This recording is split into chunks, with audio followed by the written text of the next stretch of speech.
पीछे से उस साइड से जाओ, उधर से जाओ।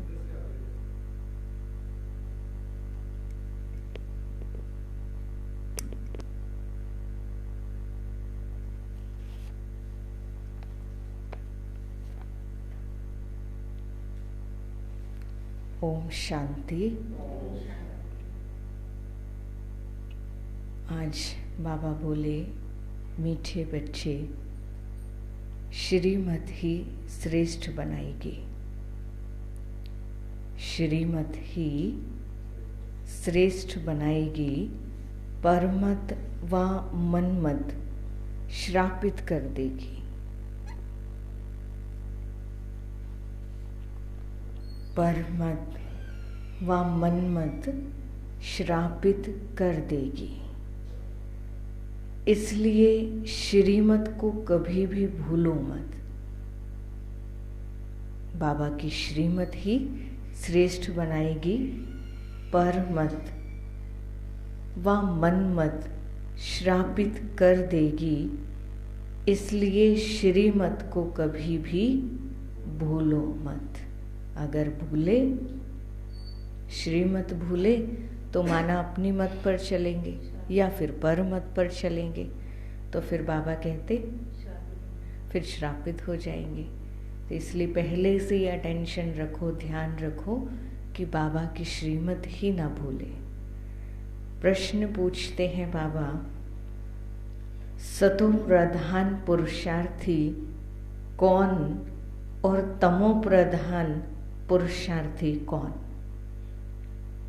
पुरुषार्थी तो हैं दोनों, लेकिन सतो प्रधान पुरुषार्थी कौन और तमो प्रधान पुरुषार्थी कौन?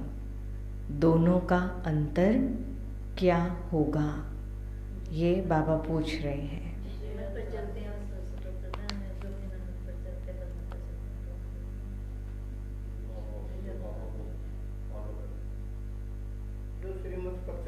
बाबा के देही अभिमानिशन के साथ करते हैं वो तो सतो प्रधान है, और जो श्रीमत का पालन नहीं करते, देह अभिमान में रहते हैं। बाबा कहते, बाबा का उत्तर सुनते हैं। बाबा ने कहा, सतो प्रधान पुरुषार्थी बाप से पूरा वर्षा लेने का पुरुषार्थ व प्रतिज्ञा करते हैं।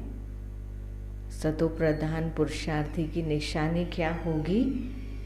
वो बाप से पूरा वर्षा लेने का पुरुषार्थ व प्रतिज्ञा करते हैं। वह याद में रहने की रेस करते हैं।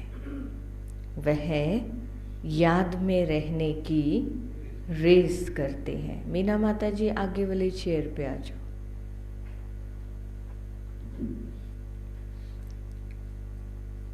और नंबर 1 जाने का लक्ष्य रखते हैं। रिपीट करो, क्या क्या करते हैं? सतो प्रधान पुरुषार्थी बाप से पूरा वर्षा लेने का पुरुषार्थ व प्रतिज्ञा करते हैं। वह याद में रहने की रेस करते हैं और नंबर 1 जाने का लक्ष्य रखते हैं। लक्ष्य ही नंबर 1 जाने का रखेंगे तभी तो उच्च पद मिलेगा। अगर पहले ही से ही सोच लिया कि कोई बात नहीं, जहाँ मिलेगा जो पद मिलेगा वो ठीक है, तो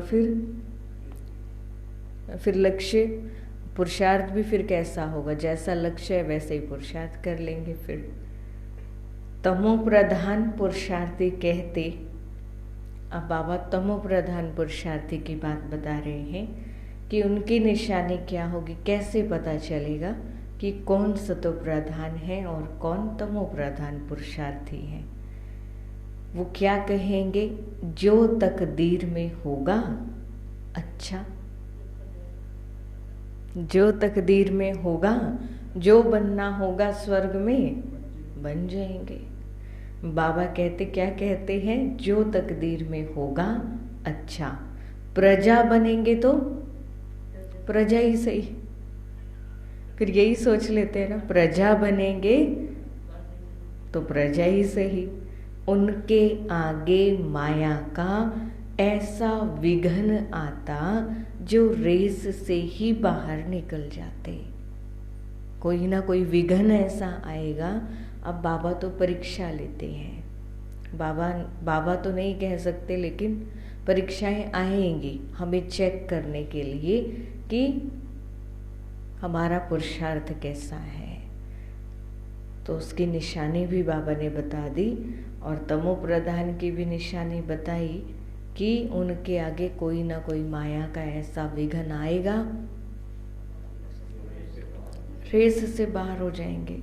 पुरुषार्थ तो करेंगे, लेकिन जो चल रहा है, जैसे चल रहा है वो ठीक है, बस आगे आने का, नंबर 1 में आने का वो लक्ष्य नहीं रखते।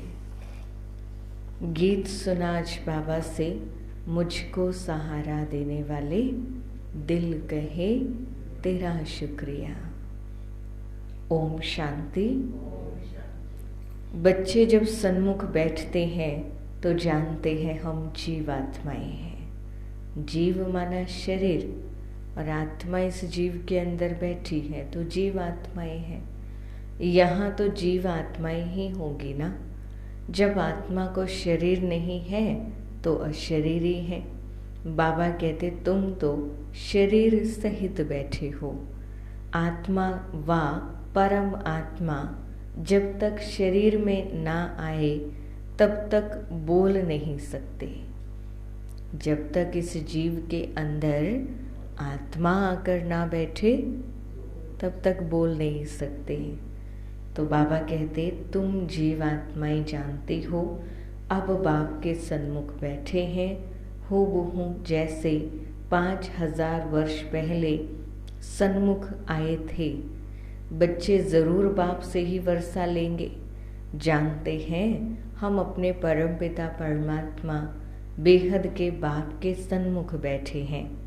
क्यों बैठे हैं? बेहद के बाप से वर्षा लेने के लिए।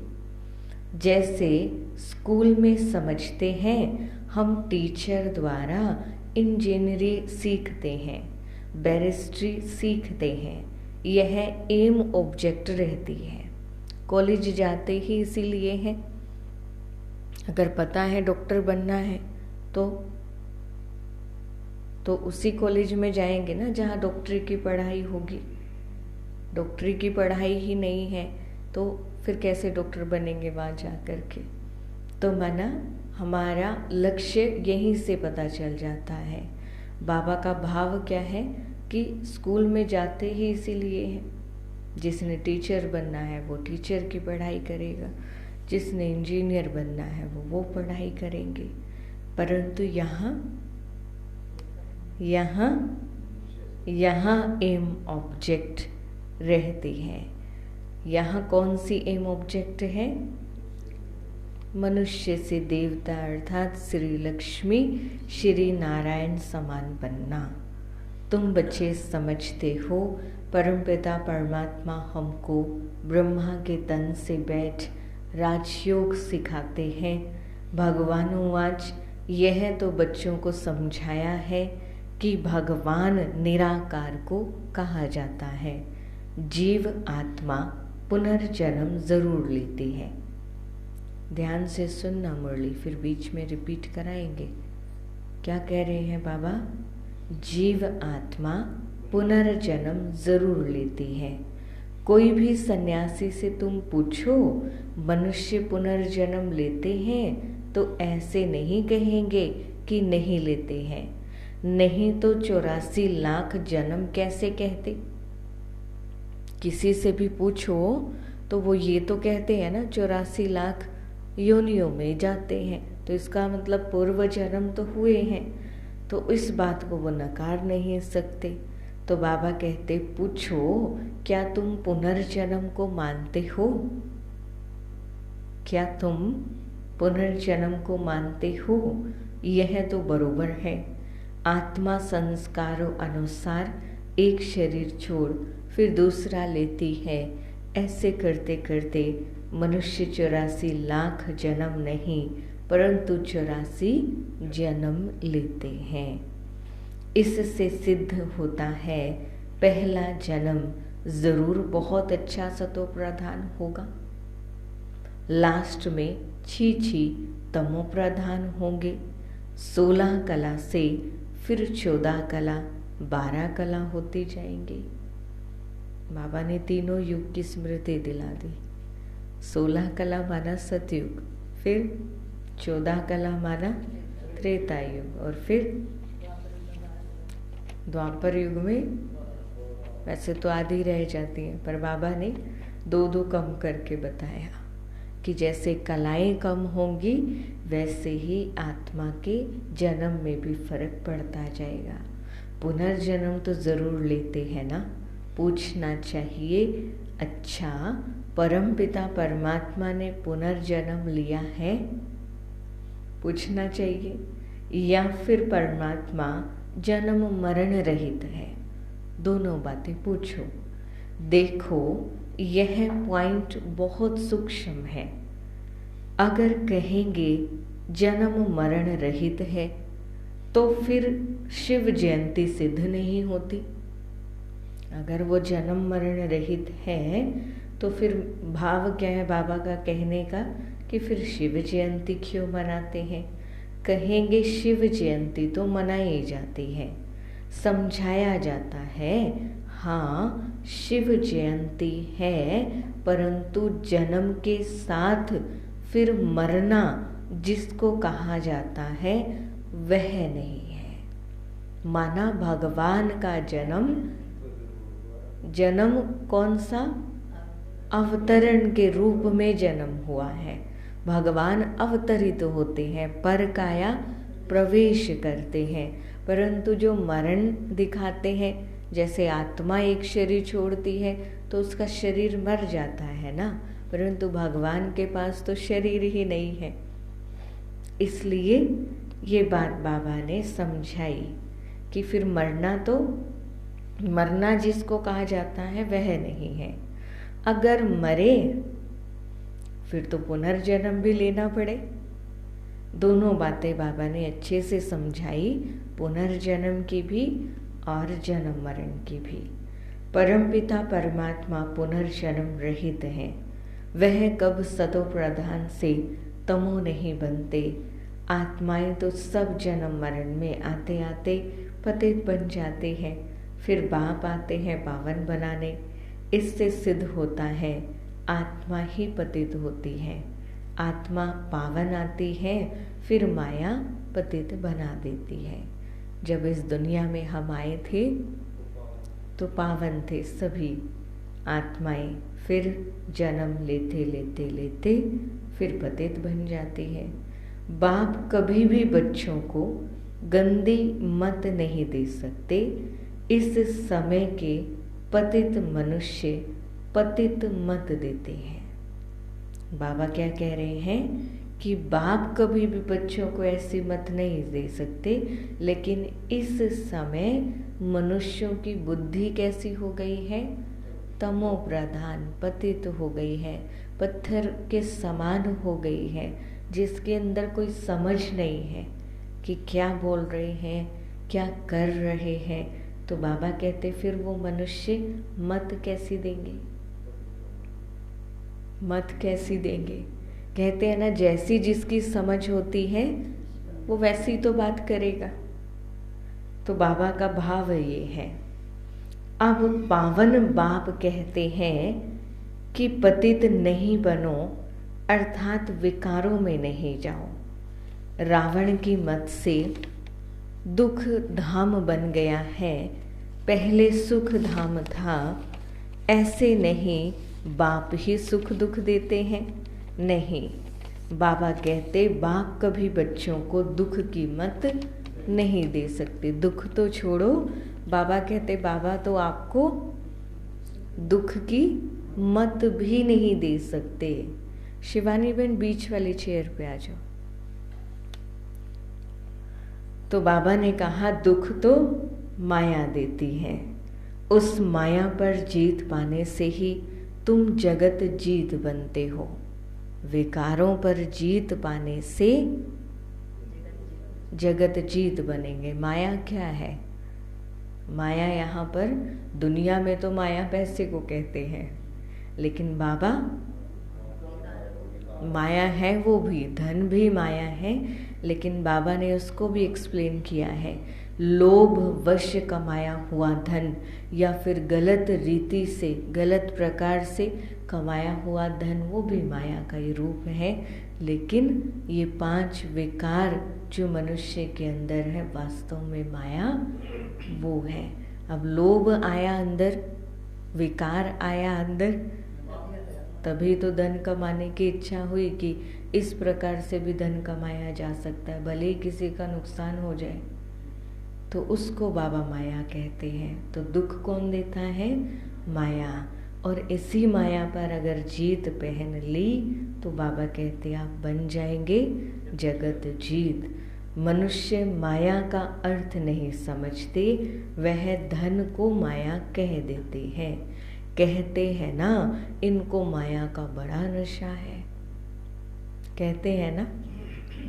तो बाबा कहते परंतु माया 5 विकारों को कहा जाता है। अगर 5 विकारों का नशा है तो माया एकदम खा जाती है। सतयुग त्रेता में माया का नशा होता नहीं, वहाँ रावण का बुत बनाकर जलाते नहीं। बुत कड़े दुश्मन का बनाया जाता है। रावण राज्य शुरू होता है आधा कल्प से, देह अहंकार आने से फिर और विकार आ जाते हैं। शास्त्रों में कोई यह बातें नहीं है। शास्त्रों में बाबा कहते यह बातें नहीं है। लिखा हुआ है देवताएं वाम मार्ग में अर्थात विकारों में जाते हैं। माया के वश होने से परवश हो जाते हैं, पर मत पर चलते रहते हैं। अभी तुम चलते हो श्रीमत पर। बाबा ने श्रीमत की इम्पोर्टेंस भी बताई आज मुरली के सार में कि भगवान की मत क्या से क्या बना देती है। और परमत व मनमत पर चलेंगे तो कैसे बनेंगे। बाबा ने दोनों चीज़ें, दोनों बातें बताई। तो बाबा कहते पर मत माना माया की मत। कई बार हम खुद का चाहे पुरुषार्थ को लेकर के अगर बात करें, हम बहुत अच्छा कर रहे होते हैं, लेकिन दूसरों की बातों में आकर किसी ने कहा क्या रोज़ रोज़ जाना आश्रम में, क्या रोज़ रोज़ जाना, क्या रोज़ रोज़ मुरली सुननी, है ना। वही तो बातें होती है। हफ्ते में 1 दिन चले जाया करो। आ गए ना दूसरों की बातों में।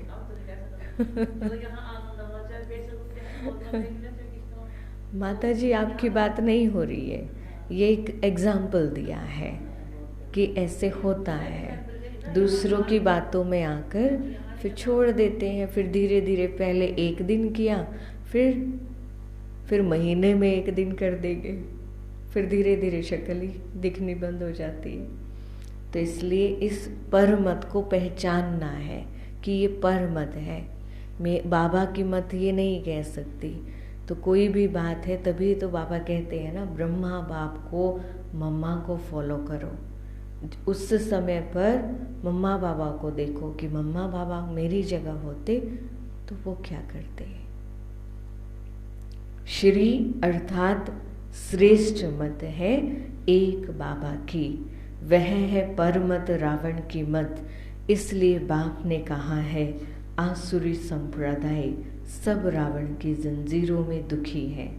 मनुष्य ने सतयुग की आयु लाखों वर्ष समझ ली है, तो तुम हिसाब किताब बताते हो 5000 वर्ष कैसे है। क्राइस्ट को 2000 वर्ष हुए, बुद्ध को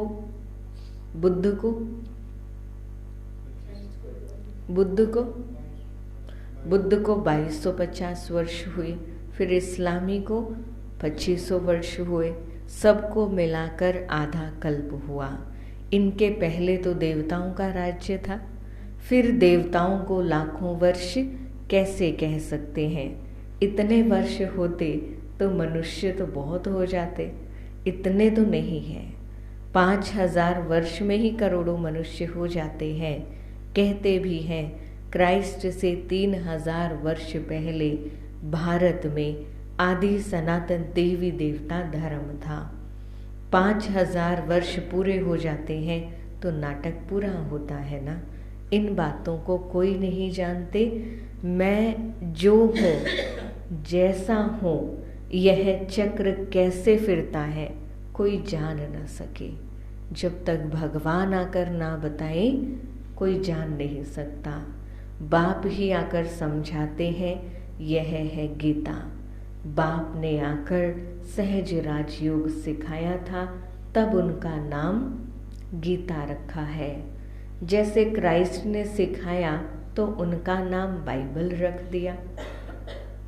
यह अनादि नाम रखे हुए हैं, वह रिपीट होते हैं। बाबा बूढ़ियों को भी समझाते हैं। यह बहुत सहज बात है। बूढ़ी माताएं, बाबा कहते उनको ज़्यादा बातें समझ में नहीं आती ना, परंतु यह तो बहुत सहज बात है। कौन सी बात? कि सिर्फ बाप और वर्षे को याद करो, और कुछ भी याद रहे या ना रहे, लेकिन मेरा बाबा और बाबा से मिलने वाला वर्षा, मैं बाबा की, बस ये याद करते रहो। बच्चा पैदा हुआ, गोया वारिस पैदा हुआ।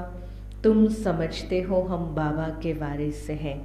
5000 वर्ष बाद फिर से मिलने आए हैं।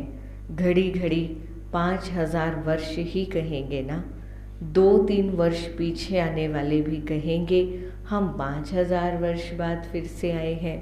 यह बड़ी गुह्य बातें हैं। बाबा पूछते हैं आगे कब मिले थे? आगे कब मिले थे? क्या कहेंगे? कहते हैं हाँ बाबा, आत्मा इस मुख द्वारा कहती है हम 5000 वर्ष पहले आपसे मिले थे। आप इसी तन द्वारा शिक्षा देने आए थे। जो पक्के पक्के बच्चे हैं समझते हैं हम बाप से बेहद का वर्षा लेने बैठे हैं। हम बेहद के बाप के बने हैं ब्रह्मा के द्वारा। बाबा कहते हैं मुझे पहचानते हो? मैं तुम्हारा बाप हूँ, पहचानते हो मुझे? कहेंगे हाँ बाबा, हम आत्माओं का आप परमपिता परमात्मा ही बाप हो। बाप ही कहते हैं तुमको हमने स्वर्ग में भेजा था। कहाँ भेजा था जसबीर भाई जी? हमने तुमको स्वर्ग में भेजा था, वर्षा दिया था, फिर माया ने छीन लिया। कैसा बना दिया? सोचो, जब बाबा के नहीं बने थे तो कैसी लाइफ थी, सोचो उसके बारे में। माया ने छीन लिया। अब बाबा फिर से वो वर्षा दे रहे हैं। माया वर्षा छीनती है और बाप वर्षा दिलाते हैं। यह तो अनेक बार खेल हो चुका है, होता रहेगा, इसका कोई अंत नहीं है। बाबा के बनते हैं, फिर कोई सगे बनते हैं तो कोई लगे बनते हैं, कोई सुतेले होते हैं तो कोई मातेले होते हैं। क्या बोला बाबा ने?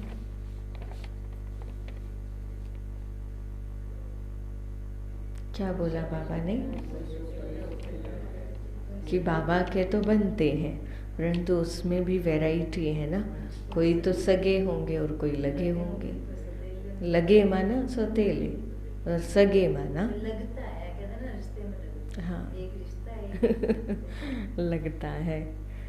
तो बाबा ने कहा सौतेले बच्चे और मातेले बनते हैं। कच्चे पक्के तो है ना, पक्कों को भी माया एकदम जीत लेती है। पक्के बच्चे भी होते हैं बाबा के, ऐसे महारथी बच्चे, रोज क्लास करते हैं, रोज मेडिटेशन करते हैं, रोज बाबा को याद करते हैं, लेकिन माया कहाँ से आ जाए पता ही नहीं चलता। कहाँ से एक छोटी सी बात ने मन में घर किया, और बस। तो माया का दूर है। तो बाबा ने एग्जाम्पल दिया ना कि माया तो पक्कों को भी एकदम जीत लेती है। बच्चे कहते हैं बाबा हम जहाँ तक जिएंगे आपसे वर्षा लेते रहेंगे। विकर्मों का बोझा सिर पर बहुत है, तो जितना तुम याद में रहेंगे उस योग अग्नि से तुम आत्मा परमात्मा से, पाप आत्मा से पुण्य आत्मा बनती जाएगी। बाबा कहते जितना बोझा है सिर पर विकर्मों का, वो कैसे खत्म होगा? बाबा की याद से, और कोई तरीका नहीं है। बाबा की याद से, योग अग्नि से आत्मा पुण्य, पाप आत्मा से पुण्य आत्मा बनती जाएगी।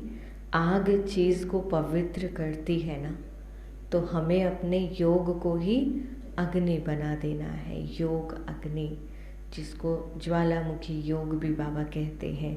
तो वो योग जब करेंगे, उसका अभ्यास होगा, तो उससे बहुत जल्दी विकर्म विनाश होंगे। तुम्हारी है योग अग्नि, यह है बेहद का यज्ञ जो बेहद के सेठ ने रचा है। आज बाबा अपने आप को सेठ कह रहे हैं। इतना समय कोई भी यज्ञ नहीं चलता। इतना बड़ा यज्ञ कोई रच सकता है क्या? कोई भी सेठ नहीं रच सकता, कितना भी बड़ा है। लेकिन बाबा कहते यह तो बेहद का सेठ है ना। 5-7 रोज व 1 मास तो यज्ञ रचते हैं। तुम्हारा यज्ञ तो मनोज भाई जी कितने वर्ष चलता है? पूरा संगम युग है ना, 100 वर्ष का संगम युग है। तो बाबा कहते तुम्हारा यज्ञ तो कितने वर्षों से चला आता है। बाप सुनाते ही रहते हैं, कहते हैं भूल मत जाना, सिर्फ मुझे याद करो तो तुम्हारा जन्म जन्मांतर के विकर्मों का बोझा कटता जाएगा। कोई सन्यासी विद्वान आदि को ऐसे कहने आएगा नहीं, भगवानों वांच मुझ बाप को याद करो। बाबा कहते जैसे बाबा आपको समझाते हैं, कोई भी आपको ऐसे नहीं समझा सकता। ज़रूर आया हुआ है तभी तो कहते हैं ना मुझे याद करो। बाबा आए हुए हैं, भगवान आए हुए हैं, तभी तो कहते हैं ना। बाप कहते हैं अब तुमको वापस जाना है, तुम्हारी आत्मा इस समय बहुत पतित है। अब तुम जानते हो योग से हम पावन बनते जाएंगे। बाप कहते हैं ज्ञान अमृत पीकर पावन स्वर्ग का मालिक बनो। यह साजन तुम सब सजनियों को पावन बनाने आए हैं। सिर्फ एक मीरा के गिरधर गोपाल नहीं थे, है ना। कितने सारे भगत शिरोमणि हुए हैं, उन्होंने भगवान को ही अपना सब कुछ बना लिया, भगवान से ही प्रेम किया, भगवान को ही अपना प्रियतम बनाया, साजन बनाया। परंतु बाबा तो हर एक आत्मा के साजन हैं, हर एक आत्मा उनकी सजनी है। तो बाबा कहते यह साजन तुम सजनियों को पावन बनाने आए हैं। कहते हैं मुझे निरंतर याद करो, तुम्हारी ही प्रतिज्ञा है कि आप जब आएंगे तो और संग तोड़ तुम संग जोड़ेंगे, तुम पर वारी जाएंगे। स्त्री पुरुष पर, पुरुष स्त्री पर बलिहार होते हैं ना, परंतु यहाँ है बाप पर बलिहार जाना। शादी में 1-2 पर बलिहार जाते हैं ना, अब बाबा कहते हैं मनुष्य पर बलिहार नहीं जाना। तुम्हारी प्रतिज्ञा है कि आप पर बलिहार जाएंगे, आप हमारे पर बलिहार होना। बाबा कहते हैं तुम बलिहार हो जाओ तो 21 जन्म तुमको सदा सुखी बना दूंगा। कितना भारी वर्षा है। बाबा कहते तुम सिर्फ एक जन्म मुझ पर बलिहार हो जाओ तो बाबा 21 जन्म तो सिर्फ कहने के लिए। वैसे तो बाबा पूरा कल्प अपने बच्चों को सुख सुख ही सुख देते हैं। तो बाबा कहते मैं तुमको, अब बाप कहते हैं मैं तुमको वर अर्थात वर्षा देता हूँ, सिर्फ तुम निरंतर मुझे याद करो। हम बाप से फिर से वर्षा ले रहे हैं। बाप परम धाम से आया हुआ है, परंतु माया छील भी कम नहीं है, पंजा मार देती है। सबकी बात नहीं है, सबको नहीं लगता, बचा भी लेते हैं अपने आप को, परंतु बाबा कहते माया तो आती है ना काम करने। तो बाबा कहते सबकी बात नहीं है, नंबरवार है। कोई तो एकदम भूल जाते हैं कि हम बाप से वर्षा लेते हैं, यहाँ बैठे हैं तो नशा चढ़ता है, यहाँ से बाहर निकला और नशा उतर जाता है, फिर दुनिया का नशा चढ़ जाता है, फिर सुबह को रिफ्रेश होते हैं, फिर सारा दिन भूल जाते हैं। तो सारा दिन भी अपने ऊपर अटेंशन रखनी है ना। तो बाबा कहते 4-5 वर्ष अच्छी सर्विस करने वाले भी आज देखो है नहीं। तो इसका मतलब चील ने पंजा मार दिया ना माया रूपी। तो बाबा कहते नंबरवार है कि कोई तो एकदम से ही छोड़ देते हैं, कोई धीरे धीरे चलते चलते छोड़ देते हैं। कुछ कोई अवज्ञा हो गई हमारे से, जो नहीं करना चाहिए था वो काम हो गया, तो माया ने जोर से थप्पड़ मारा। अवज्ञा होना ही माना माया का थप्पड़ है, और फिर चले गए, फिर बाबा को छोड़ जाते हैं। बाबा कह देते हैं बच्चे माया बहुत कड़ी है, अवज्ञा करने से माया एकदम गिरा देती है। इसलिए गाया जाता है चढ़े तो चाखे प्रेम रस, गिरे तो चकनाचूर। देखते हो ना कैसे चकनाचूर हो जाते, शक्ल भी नहीं दिखती कभी। तो बाबा कहते वैकुंठ में तो ज़रूर चलेंगे, परंतु पद तो नंबरवार है ना। भल वहाँ सब सुखी रहते हैं, फिर भी मर्तबे तो है ना। स्कूल में मर्तबा पाने के लिए ही पुरुषार्थ करते हैं। मर्तबा क्या है? पद। तो बाबा कहते ऐसे नहीं, प्रजा ही सही, जो तकदीर में होगा बन जाएंगे। प्रजा में आना होगा, प्रजा में आ जाएंगे। तो बाबा कहते ये पुरुषार्थ नहीं है, ये पुरुषार्थ नहीं है। इसको क्या पुरुषार्थ कहेंगे? अब बच्चे स्कूल में पढ़ रहे हैं, वो कहेंगे कि हाँ बस पॉइंट्स पे पास हो जाए, पासिंग मार्क्स मिल जाए, तो वो कोई मेहनत कर रहे हैं। जो लक्ष्य रखता है कि मुझे 90+ लेकर आना है, मुझे 95 लेकर आना है, मुझे 99% लेकर, वो पुरुषार्थ कर रहा है, उसकी मेहनत है। उसकी थोड़ी मेहनत है जो सोच रहा है पहले से ही कि बस पास हो जाए। तो ऐसे ही बाबा कहते फिर यहाँ भी है कि जो सोचते हैं प्रजा में ही सही, तकदीर में होगा तो मिल जाएगा। बाबा कहते नहीं, इसको तमो प्रधान पुरुषार्थ कहा जाता है। सतो प्रधान उनको कहेंगे जो बाप से पूरा वर्षा लेने का पुरुषार्थ व प्रतिज्ञा करते हैं। यह घुड़दौड़ है ना, सब नंबर 1 तो नहीं आएंगे। यह ह्यूमन रेस है। माया ऐसा विघ्न डालती है जो एकदम रेस से बाहर निकाल देती है। तुम्हारी ह्यूमन रेस है। आत्मा कहती है हम बहुत दुखी हुए हैं, शरीर लेते लेते बहुत तंग हुए हैं। कहते हैं अब बाबा के पास जाएं। बाबा ने युक्ति तो बतलाई हुई है। बाबा हम आपकी याद में रहेंगे, जितना टाइम निकाल सको उतना अच्छा है। जैसे गवर्नमेंट के सर्विस में भी 8 घंटा रहते हैं ना, अब ड्यूटी करनी पड़ेगी, है ना, कोई ऑप्शन नहीं है। घर का कोई बिजनेस है उसमें तो फिर भी ऑप्शन है, लेकिन बाबा कहते गवर्नमेंट की सर्विस है तो फिर जितने घंटे की सर्विस है वो तो देनी पड़ेगी। तो इसमें भी तो 8 घंटा रहो ना, ये तो डायरेक्ट परमात्मा सर्विस करा रहे हैं। तो बाबा कहते फिर इसमें भी तो 8 घंटा रहो ना। सृष्टि को स्वर्ग बनाना कितनी भारी सर्विस है। बाबा ये नहीं कह रहे 8 घंटे आश्रम पर आकर बैठ जाओ, लेकिन 8 घंटा सर्विस करनी है। सर्विस कैसे कर सकते हैं?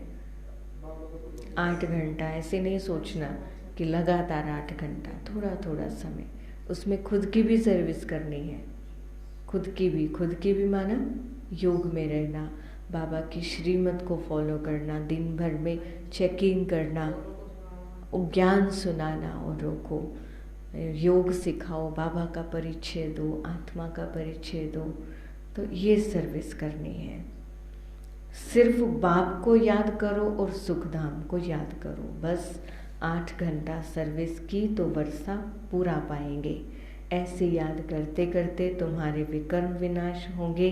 8 घंटा तुम इस सर्विस में दे दो, बाकी 16 घंटा तुम फ्री हो। जितना हो सके घड़ी घड़ी याद करो। यहाँ तो कहाँ भी बैठकर कर सकते हो, याद तो कहाँ भी बैठकर कर सकते हो। ज़रूरी तो नहीं है ना, ऑफिस में बैठे हैं तो ऑफिस में बैठ के कर सकते हैं, दुकान पर बैठे हैं तो दुकान पर बैठकर कर सकते हैं, है ना। माताएं घर में होती हैं तो घर में भी कर सकते हैं। सबसे अच्छा टाइम तुमको सवेरे मिलेगा। सिंधी में कहते हैं सवेल सुमण, सवेल उठण, अर्थात सवेरे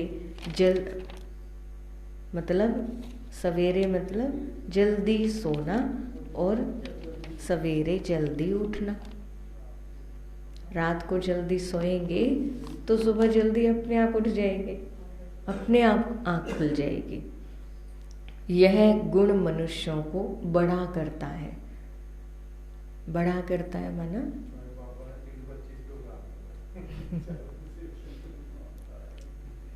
बाबा कहते हैं अज्ञानी लोग 8 घंटा नींद करते हैं, तुम्हारी नींद तो आधी होनी चाहिए, 4 घंटा बस। कर्म योगी हो ना, कर्म करते हुए भी बाबा को याद करना। रात को 10 बजे सो जाओ, 2 बजे उठ जाओ, शिव बाबा को याद करो। 2 बजे नहीं उठ सकते तो 3 बजे उठो। देखो बाबा कितना सहज बोल रहे हैं। अभी देखो बाबा कहते 2 बजे नहीं उठ सकते तो 3 बजे उठो। अच्छा 3 बजे नहीं उठ सकते तो 4 बजे उठ जाओ, 4 बजे उठ जाओ। अब 4 लास्ट है, उसके बाद नहीं। 4 लास्ट है, 4 से 5। चलो जो बहुत जल्दी नहीं उठ सकते तो उनके लिए ऑप्शन बाबा ने क्या दे दिया कि आप 4 बजे उठ करके बाबा को याद करो। वह फर्स्ट क्लास समय है, एकदम शांति रहती है। हाँ जी, एकदम शांति रहती है, सभी अशरीरी बन जाते हैं। उस समय सन्नाटा बहुत होता है, जैसे कि मूल वतन हो जाता है। ऐसे लगता है जैसे सब जैसे सब मरे पड़े हैं, किसी को कोई होश ही नहीं होता उस समय।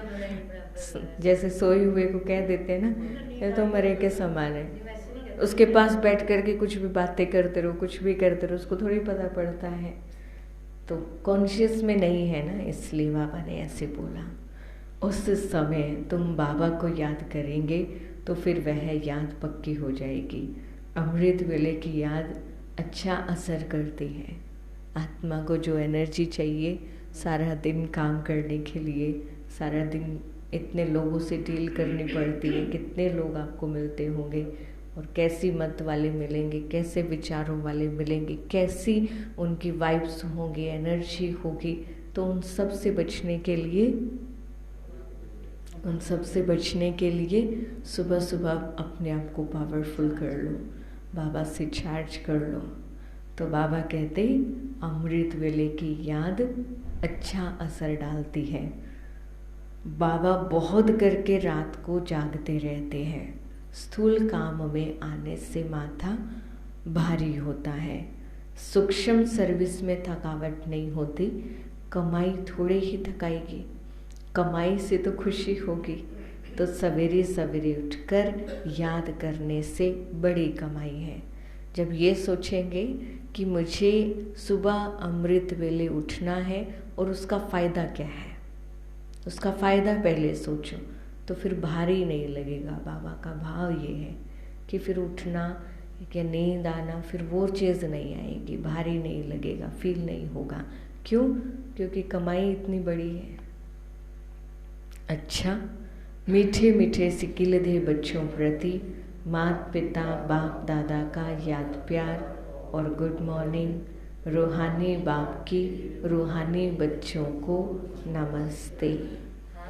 हम रूहानी बच्चों की रूहानी बाप दादा को दिल व जान सिख व प्रेम से नमस्ते नमस्ते नमस्ते जी। शुक्रिया मीठे बाबा, शुक्रिया। धारणा के लिए मुख्य सार है। क्या सार है? फटाफट जल्दी जल्दी एक एक लाइन सुनाओ। सवेरे सवेरे उठकर बाबा को याद करना है और मनमत व परमत पर नहीं चलना। फिर किस पर चलना है? श्रीमत पर चलना है। और हाँ जी, माया रूपी विकारों से बचाना है खुद को। माया को आज बाबा ने बड़े नाम दिए, चील कहा और क्या कहा? माया ही कहा, पंजे मार देगी माया। माया हरा देती है बड़े बड़े पुरुषार्थियों को भी, इसलिए अपने ऊपर अटेंशन रखनी है ना, सो चेकिंग करनी है बार बार। और याद की रेस करनी है। हाँ जी बिल्कुल, परीक्षा आएंगी तभी तो पक्के होंगे ना, परीक्षा ही नहीं आएंगी तो फिर पक्के कैसे होंगे? अच्छा, और कोई पॉइंट सुनाओ अभी। हाँ जी, सिर्फ मम्मा बाबा को फॉलो करना है, एक बाबा पर बलिहार जाना है। हाँ जी, बाबा और वर्षे को याद करो, सिंपल सहज बात है। चलो अब बाबा से सुनो। बाबा कहते, सवेरे अमृत वेले उठ अशरीरी बन बाप को याद करने का अभ्यास करना है। सवेरे अमृत वेले उठ अशरीरी बन बाप को याद करने का अभ्यास करना है। पूरा वर्षा लेने के लिए याद की रेस करनी है। अगर पूरा वर्षा लेने वाले होंगे तो रेस करेंगे, नहीं तो जो तकदीर में होगा। तमो प्रधान पुरुषार्थी की निशानी। तो बाबा कहते रेस करनी है, कम से कम 8 घंटा याद जरूर करना है। कम से कम 8 घंटा जरूर याद करना है। एक बाप पर पूरा बलिहार जाना है, पर मत व मन मत पर ना चल।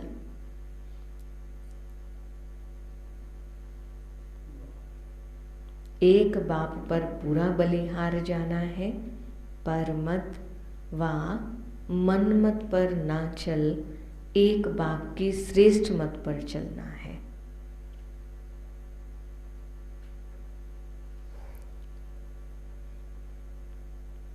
वरदान दे रहे हैं बाबा। बाबा का वरदान फील करेंगे। बाबा मुझे आत्मा को वरदान दे रहे हैं रूहानी एक्सरसाइज द्वारा। रूहानी एक्सरसाइज द्वारा वेट माना बोझ को समाप्त करने वाले समान और समीप भाव। रूहानी एक्सरसाइज द्वारा वेट को समाप्त करने वाले समान और समीप भाव।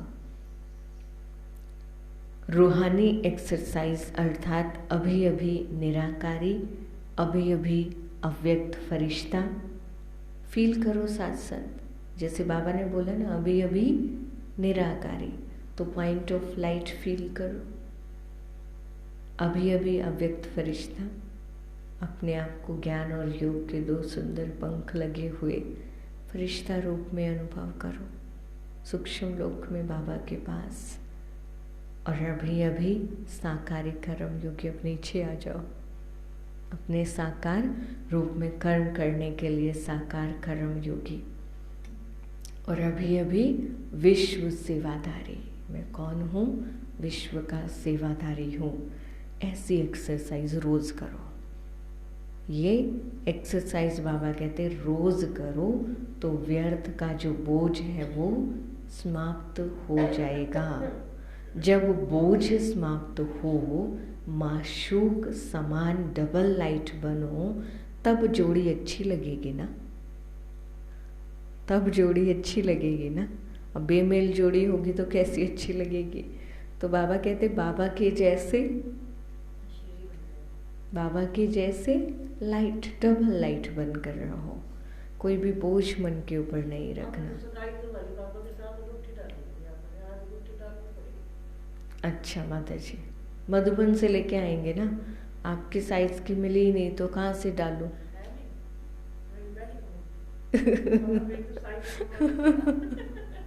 बनवा के लाते, दीदी से डलवाते। आप गोल्ड की बनवा के लेकर आओ। दीदी से डलवाओ। तो मेरे को कहीं साथ है ना। गुठिया तो मेरे पर जाई पड़ी वहाँ के, मतलब वरना तो क्या सकते हो। मैं वही कह रहा कि गोल्ड की सोने की बनवा के लाओ और दीदी से डलवाओ। अच्छा, मैं लाऊं खुद। नहीं पता कि तो चाहिए काम नहीं पाएगी हो। वो तो सोने की भी जरूरत नहीं है। बाबा कहते यदि माशूक हल्का हो और आशिक भारी हो, माशूक हल्का हो और आशिक भारी हो तो जोड़ी अच्छी नहीं लगेगी ना। तो रूहानी माशूक आशिकों को कहते हैं समान बनो, समीप बनो। समझे क्या करे बाबा?